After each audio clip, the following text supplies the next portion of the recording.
இதுக்கு பிறகு பாருங்க, அதுக்கு அடுத்து வருது இதையெல்லாம் தூக்கி சாப்பிடுற மாதிரி. இதுவாது கேட்டா நீங்க பிசினஸ் அப்படி இப்படின்னு 1008 காரணத்தை சொல்லி விளக்குறீங்கல.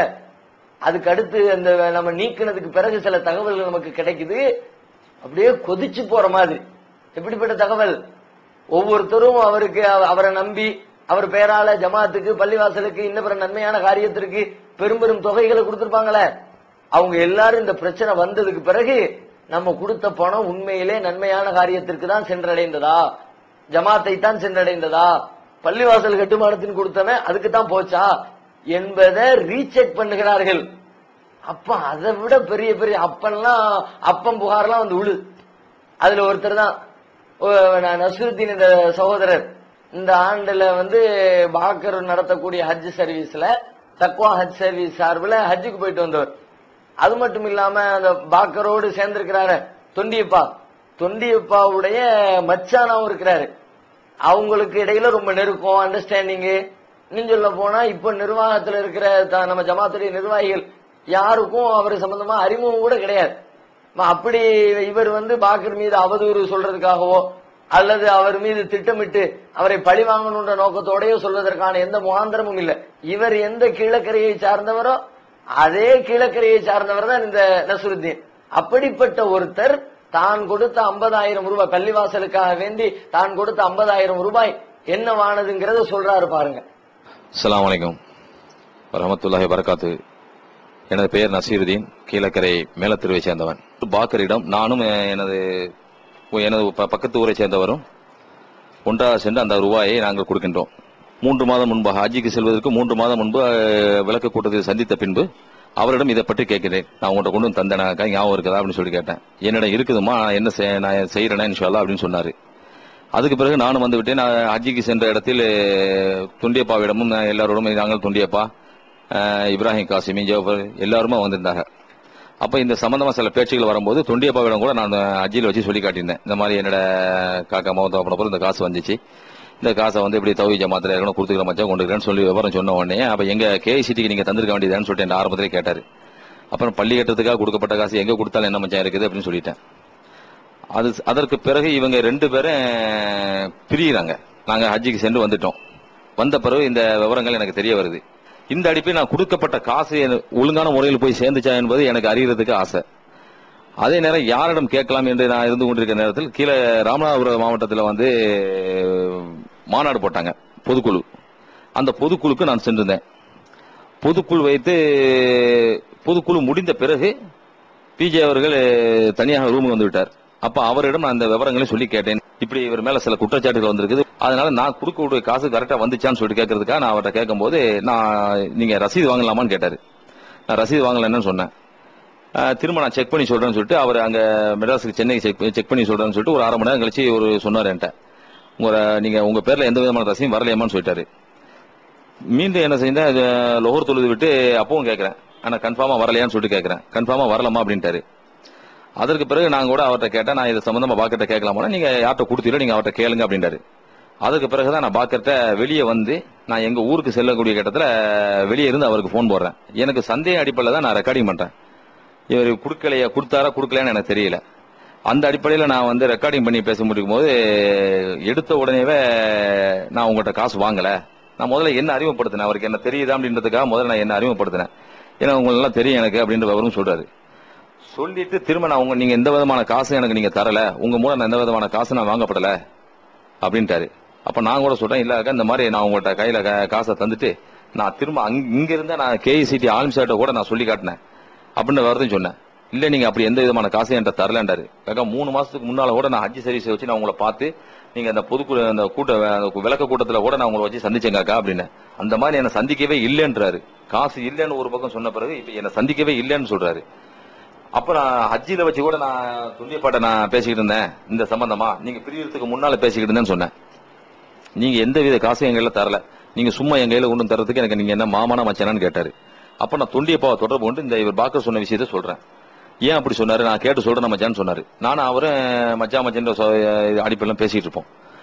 அப்ப இவர் பாக்கர் துண்டியப்பா அவர்கிட்ட கேட்டு மீண்டும் எனக்கு இரவு போன் பண்ணாரு. போன் பண்ணும்போது நான் அவர்கிட்ட சொல்றேன், நீங்க வந்து பொதுக்குழுவில் வச்சு எதுக்கு நீங்க கேள்வி கேட்டி அப்படின்னு சொல்லி கேட்டாரு. நான் பொதுக்குழுவில் வச்சு பேசலைங்க, நான் பொதுக்குழு முடிஞ்ச பிறகு அண்ணன் தனியா ரூமுக்கு வந்துட்டாரு, ரூம்ல வச்சுதான் நான் பேசுறேன் அப்படின்ற விவரத்தையும் சொன்னேன். இல்ல நீங்க இருந்தாலும் நீங்க பொதுக்குழுல நீங்க கேட்ட தப்பு, நீங்க பொதுக்குழு கேட்ட, அப்ப நான் பொதுக்குழு கேட்டது தப்புன்னு சொன்னா நான் என்கிட்ட கை நீட்டி காசு வாங்கி இல்லன்னு சொல்றாரு, அது தப்பு இல்லையா அப்படின்னு சொல்லிட்டு கேட்டேன். இல்ல நீங்க இது சம்பரம் பேச மெட்ராஸுக்கு வாங்க அப்படின்றாரு. அப்ப மெட்ராஸுக்கு வராத நீங்க ஒரு டைம் சொல்லுங்க, அந்த நேரத்தில் நான் வர்றேன் அப்படின்ட்டேன். அதுக்கு பிறகு எனக்கு ஒரு தேதி இருந்தாரு. அந்த தேதி அடிப்படையில் ஒரு 3 நாளைக்கு முன்னால நான் பாக்கர் அசர் தொழுதுட்டு நான் அவங்களுடைய INTJக்கு போறேன். அங்க போய் உட்காந்து பாக்கர் வந்தாரு, சலான்னு சொல்லிட்டு இதை பேச ஆரம்பிச்ச உடனே எடுத்த உடனே ஆவேசமாவா பேசினாரு.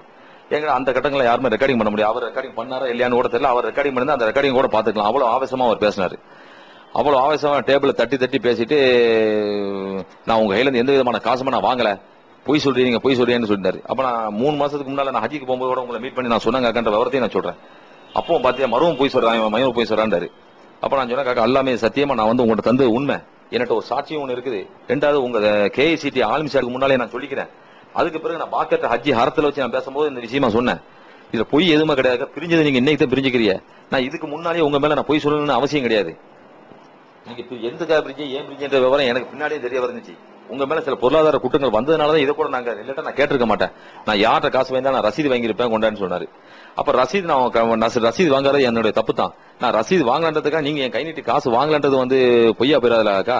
நீங்க கை நீட்டி காசு வாங்கினது உண்மையான்ற மட்டும் சொல்லுங்கண்டா. நீ பொய் சொல்லாண்டாரு. நான் எல்லாமே சத்தியமா நான் உண்மை சொல்றாங்க அக்காண்ட, நான் உள்வோட இருக்கேன், வா சத்தியம் பண்ணுவாண்டாரு. நானும் இவரும் ஒளி செஞ்சுட்டு வந்த உடனே தொண்டியப்ப கொஞ்சம் சமாதானப்படுத்தி, எதுக்கு ஆலிம் சட்டை TNTJ KICT ஆலிம் சட்டை கேட்போம் அப்படின்னு சொல்லிட்டு ஆலிம் சாருக்கு போன் போட்டு இது சம்பந்தமா ஆலிம் சட்டை கேட்கறாங்க. ஆலிம் சட்டை கேட்காம ஆலிம் சார் சொல்றாரு, என்கிட்ட வந்து காக்கா சொல்லிக்கிட்டு இருந்தாங்க, இந்த மாதிரி காசு கொடுக்குற விஷயமா சொல்லிக்கிட்டு இருந்தாங்க. ஆனா ஆலிம் சார் வந்து நான் காசு கொடுக்கும்போது பார்க்கல, தொண்டியப்பாவும் நான் காசு கொடுக்கும்போது பார்க்கல. காசு கொடுக்கும்போது இருந்தது இவர் ஒரு ஆள் தான். அந்த விவரத்தை ஆலிம் சார் கேட்டோடனே ஆலிம் சார் ஒத்துக்கிட்டார். இவர் இல்லைன்னு சொன்ன உடனேதான் இவ்வளவு தூரத்துக்கு நான் மெட்ராஸ் வந்து அவரை சந்திக்க வேண்டிய சூழ்நிலையில வந்துச்சு. அப்ப இவர் இல்ல என்னை அடிச்சு சொன்ன உடனே துண்டியப்பா சமாதானப்படுத்தார். நீ பாக்க திடீர்னு கேட்டாரு, என்னென்ன காசு தந்தியா, 500 ரூபாய் தந்தியா, 1000 ரூபாய் தந்தியா அப்படி இப்படின்னு கேட்ட உடனே நான் சொன்னேன், இது உங்களுக்கு தேவையில்லாது, நான் 50 ரூபாய் தரேன், 500 ரூபாய் தரேன், நீங்க என் கையில இருந்து காசு வாங்கினீங்களா இல்லையா அதை சொல்லுங்க நீங்க. அப்ப தொண்டியப்பாவும் நியாயமா பேசினாரு. இந்த மாதிரி நீ அதை பத்தி நீ கேட்க கூடாதுப்பா, நீ என்ன வாங்கினியா வாங்கலையான்ற மட்டும் பேச அப்படின்றாரு. அப்போ தொண்டியப்பாடு பேசுனா எனக்கு ஞாபகம் இல்ல, இவர் நீ இவ்வளவு தூரம் கேட்க எல்லாரும் சொல்றாங்க, 1.5 வருஷத்துக்கு மேல சொல்லிக்கிறாரு, இவர் இப்படி சொல்றாரு, சாட்சியம் வர இருக்குது, நீ இப்படி சொல்றீ அப்படின்னு அவர் கொஞ்சம் யோசிக்க ஆரம்பிச்சாரு. நான் ஒருவேளை மறந்துருக்கேனா என்னன்னு எனக்கு தெரியலமா, ஆனா நான் அல்லா மேல ஆணையா நான் வந்துகிட்டு அந்த காசை செலவு பண்ணலன்றாரு. நான் நீங்க தந்த பள்ளிக்கு அந்த காசை நான் செலவு பண்ணிருக்க மாட்டேன்டாரு. காக்க நீங்க செலவு பண்ணலான்ட்டு எனக்கு தெரியாது, நான் உங்க கையில தந்தனா இல்லையான்றது இங்க கேள்வி. யோசிச்சு நான் நீங்க ஒண்ணு செய்யுங்க, தௌஹீத் ஜமாத்துல நீங்க போய் கேளுங்க, இந்த மாதிரி நசீர் பேர்ல வரவு வச்சு வந்திருக்கான்னு சொல்லிட்டு, நசீர் பேர்ல வந்திருக்கான்னு சொல்லிட்டு நீங்க போய் கேளுங்க. 99% அவங்க இல்லன்னு சொல்லுவாங்க. அப்படி இல்லன்னு சொல்லிட்டாங்களாக்கும் நசீர் தந்தது, நசீர் உறுதியா தந்தன்னு சொல்றாரு, பாக்கர் மறந்தாப்புல இருக்காரு. இப்படி மறந்துருந்தா, அப்படி மறந்த மாதிரி இருந்திருந்தா இதுக்கு இஸ்லாத்து அடிப்படையில் என்ன தீர்வுன்னு சொல்லிட்டு நீங்க என்கிட்ட வந்து கேட்டு சொல்லுங்கன்றாரு. நான் அதை போய் கேட்கிறேன். அதை போய் அங்க கேட்டவன் அவரு PJ என்கிட்ட கேட்கவா, இந்த மாதிரி இப்படி பாக்கர் சொல்றாரு, இந்த மாதிரி வாங்க ஞாபகம் இல்லைன்றாரு, இதுக்கு இஸ்லாத்துல தீர்வு என்னன்னு சொல்லிட்டு கேட்கிறாரு. அதுக்கு என்ன தீர்வு அப்படின்னு சொல்லிட்டு கேட்கிறேன். வாங்கினது மறந்துருந்தா அவர் தான் காசு கொடுக்கணும், அப்படி வாங்கலன்னு சொல்லிட்டு மறுத்தாருனாக்க அல்லா மேல சத்தியம் பண்ணணும் அப்படின்னு சொல்லிட்டாரு. அப்ப இந்த விவரத்தை நான் சொல்றேன் தொண்டியப்பாட்ட. அந்த அடுத்த நாள் இரவு நான் சொல்றேன். அப்ப இரவு நான் சொல்லும் பொழுது தொண்டியப்பா என்ன சொல்றாரு, அதெல்லாம் எங்களுக்கு தெரியாதுங்க, நீங்க நான் கொடுத்த காசுக்கு சத்தியம் பண்ணக்கூடியது வந்துகிட்டு எனக்கு தான் அவங்க சத்தியம் பண்ணணும், நான் உங்க கையில காசு தந்தனா இல்லையான்னு சொல்லிட்டு கேட்கறத விட்டுட்டு PJ சத்தியம் பண்ணாதான் நான் சத்தியம் பண்ணுவேன்னு சொன்னா இது அர்த்தம் இது. அப்ப நான் சொன்னேன், அப்ப அல்லா மேல அவர் வாங்குறாரு, 1000 பேர் எங்களுக்கு காசு தருவாங்க, நாங்க வந்துகிட்டு இப்ப அவங்க லெஜர்ல வந்து இல்லன்னு சொல்லிட்டாங்களே, அதே மாதிரி நாங்களும் இல்லன்னு பாக்குறதுக்கு இல்லன்னு சொல்றோம், அவங்கள்ட்ட காசு வாங்கலன்றான், அப்ப என்ன செய்ய முடியும் அப்படின்னு கேட்கறாரு. அப்ப அல்லா மேல சத்தியம் பண்ண வாங்கன்னு சொல்லி கூப்பிடுறேன். அல்லா மேல நாங்க சத்தியம் பண்ண வரமாட்டோம். அது இது என்ன சின்ன விஷயத்துக்கு நாங்க சத்தியம் பண்ண வருவோமா, மனைவி மக்கள்லாம் நாங்க வச்சு சத்தியம் பண்ணுவோமா, அதுல எல்லாம் எங்களுக்கு எந்த விதமான உடன்பாடும் இல்ல, அப்ப அதை ஏற்றுக்கொள்ளவே மாட்டோம் அப்படின்றாரு. அந்த அளவுக்கு அவர் பேசுறாரு. அதோட ரெக்கார்டு என்கிட்ட இருக்குது.